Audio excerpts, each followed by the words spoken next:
হ্যাঁ, হ্যালো। ও দেখো, তোমার যে এই যে ইন্টিগ্রেশনটা করা হচ্ছে এটা খুব important.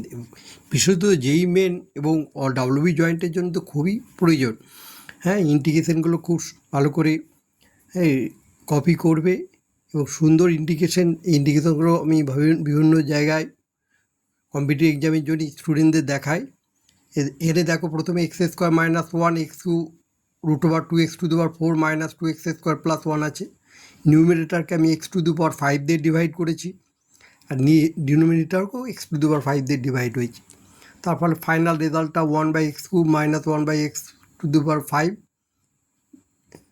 Divided by two minus two x square plus one by x to the power four পেয়েছি। এবার এইটাকে মেথড অফ সাবস্টিটিউশনের জন্যে আমি নিচেটাকে জেড ধরে নিয়েছি। দেখো, সাইড আমি লিখেছি z is equal to this, তার ডেরিভেটিভ করে আমি নিউমিনেটারটা পেয়ে গেছি।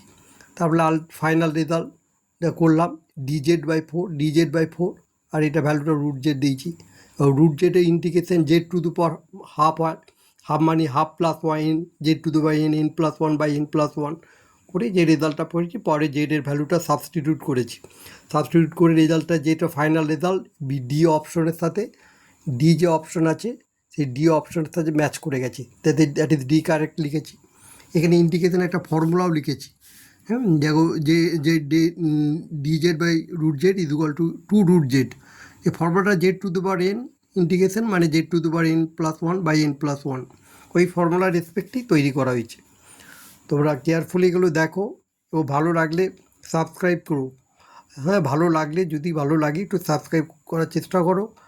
আর একটা কথা বলছি, যে এগুলোকে কোনো যদি প্রবলেম হয় তাহলে কমেন্টস করবে, আমি সেভাবে ফুলফিল করার চেষ্টা করব। হ্যাঁ, এবং খুব কম্পিটিটিভ পরীক্ষার জন্য খুবই ভীষণ ইম্পর্টেন্ট।